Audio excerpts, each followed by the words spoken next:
Hey, Dr. Christianson here, wishing you happy holidays and season's greetings, and I've got some cool ideas for gifts. It seems that holiday season is often about indulgence and doing all the wrong things, and it just doesn't have to be that way.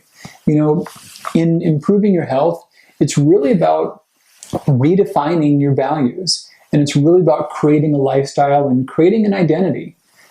So often people give gifts of candies or sugar-based things, and I want to talk about some good alternatives. One thing I found lately that's wonderful is they have laurels. There's all the old laurels or wreaths that are based on like the pine needles you've seen, or even the synthetic ones. Well, the cool thing is you can find those now made out of culinary herbs. So I've seen some that have bay and lavender and thyme and chili. And this is a beautiful thing, and you can put it up festively somewhere in the kitchen area, and you can actually use it. You can pull sprigs off of that for your cooking.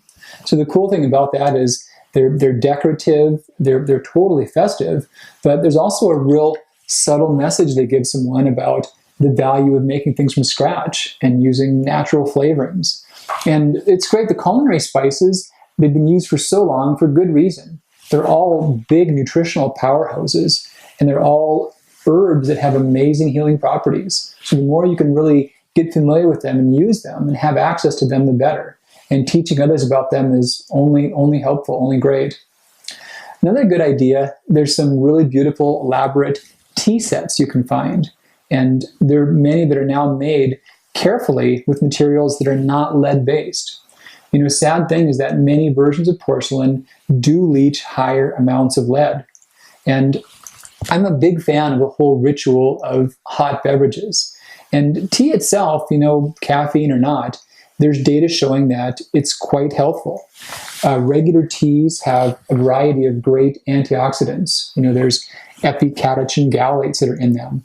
And the data is strong that they cut the risk of stomach cancers. They help to improve the body's immune system. They also do a really good job helping us break down our hormones more safely and not make the dangerous byproducts out of them.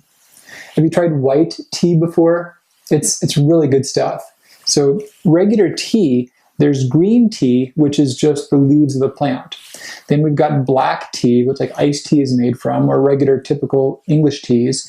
Those are the same leaves that are toasted. Now, once a season, there are flower buds that form on these tea plants. Camellia sinensis is the plant. So those flower buds, they are the source of white tea. And if you've not had it, it's a wonderful, wonderful food. There's a subtle, almost pear-like flavor to it. And it's one of the densest sources of powerful antioxidants. The cool thing about tea over coffee is that, tea does have caffeine. If you're sensitive, you want to be very aware of that. It's lower in some of the other stimulants like theobromides and theobromates. So it has less of a total stimulant load, even if caffeine is similar. The other really cool thing is that tea has theanine. And this is a really well-documented amino acid that does wonderful things on our brain and really diminishes the stress response and the psychology of stress. It's very positive and healing. So teas are great. I'm also a fan of many herbal teas. Chamomile tea is such a good food, and there's so much data about it supporting the nervous system and being gently relaxing but not being sedative. So, make a ritual and a habit out of teas, and it's a great gift to offer someone. Along the line of beverages, we're always looking about needing more water and where do we get it and what types to get. There's some great stainless steel water bottles, and some are very decorative or festive and beautiful colors, but you can put a lot of thought into the imagery or the colors, the pattern to really fit the recipient. And having them on hand is just so good to always have access to water and avoid the plastics. The data gets stronger all the time about all the new plastic derivatives. BPA, the bisphenol A, had a lot of press in the recent past. Now we're seeing more plastics without it. But honestly, I predict that in the next year or less, we'll find other nasty things in plastic that are not bisphenol A. Bisphenol A was not the first. There was others before it that were identified and then taken out. So really avoid plastics and have a nice steel water bottle that someone can have and keep with them and have access to.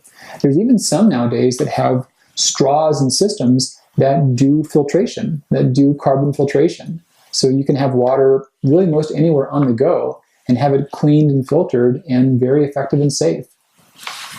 Another cool one, just an easy little thing you can always do is the reusable shopping bags. And same thing, some of these are very crafted and very beautiful and stylish, and good to always have a few on hand in the car. So easy thing for a small gift or little stocking stuffer for someone.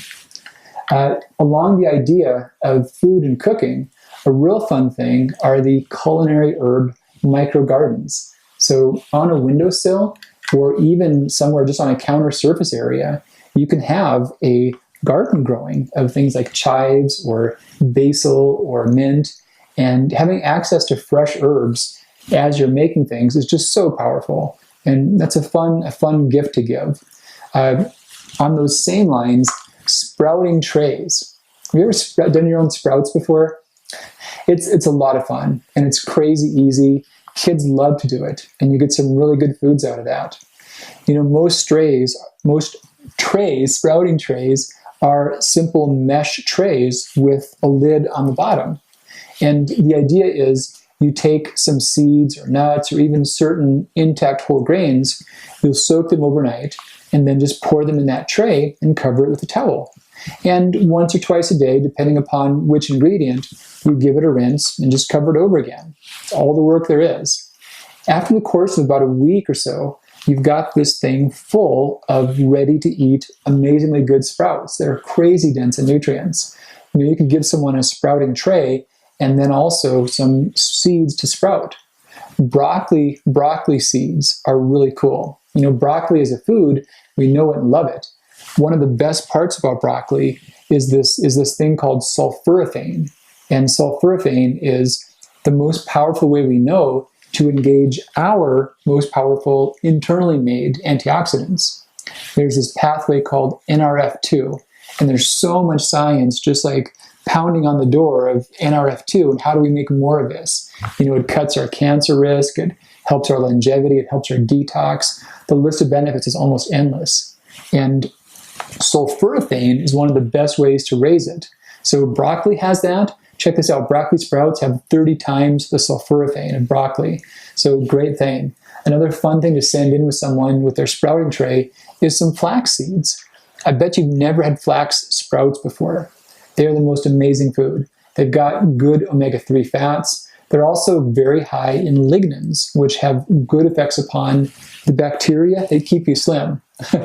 They've shown in animals that you can swap gut bacteria and have animals' weight change by like double or half just by the bacteria in their gut. So that's a big ticket to being slim and healthy. And flax sprouts are a great way to raise some of those key bacteria like bifidobacter, and you can make those with a sprouting tray. So a couple other holiday gift ideas around these same lines. You can always do like fruit and nut baskets, dried fruit and nut gourmet baskets.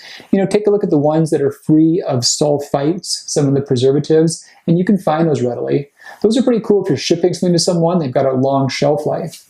And there's also fresh fruit delivery services. A company we've used can send out a gift basket per month of fresh gourmet fruit. And you could choose what type and what quantity and how much they would get. But it's a gift that kind of keeps on going over time. So think about things like that as well. If you've got someone who's thinking about their health, maybe they're kind of a tech person, get them a fitness tracker. There's a big range of devices from like pedometers down to a few dollars up to the Fitbits or newer devices coming out, and they're amazing. The data is so strong that if someone is measuring or tracking their steps or tracking their sleep or their movement in some way, their health is going to get better just because they're looking at it, just because they're putting it into numbers. And also it's something that someone would really use on a regular basis, and they'll think of you and be thankful for it, for the improvements that they see. A couple of kitchen gadgets that I like. A simple one, if someone does not have it, is a rice cooker. They're so helpful for making healthy, intact whole grains, also legume dishes. You drop them in there, add the water, press the button, and you're all done working. It takes care of it. It cooks them perfectly and keeps them warm. Another one that I love are these new air fryers. So Foods taste really good when they're fried because the heat seals in the moisture. And the frying makes hydrogenated oils, which wrecks our heart and raises cancer risk and does a long list of bad things. So regular frying is awful, but air frying, it's really cool. Foods taste the same. They're almost indistinguishable. So you can chop up things like sweet potatoes or nice organic purple potatoes, and you can do those in an air fryer. And they are incredible. They are so tasty and so sealed in with their moisture. You can cook vegetables in that, you can cook lean meats in that, and completely healthy things. You know, a little bit of sea salt, maybe some garlic or some seasonings, and that's it. Things cook really fast and easy. So here's a gift you may not have thought of, but it's something that when you ask people about what they want, outside of the context of the holiday season, it's probably one of the top things that come up.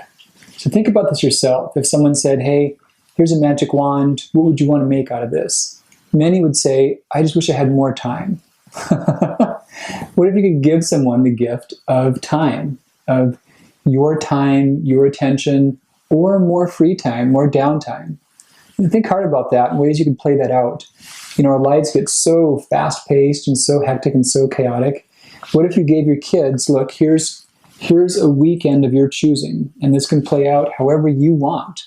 You know, a whole weekend. We could go somewhere, we could do the museum, we could structure the whole weekend the way you choose to. That all it's your time. You know, we can read together or play your favorite games. Whole weekend. It's you can call all the shots on it.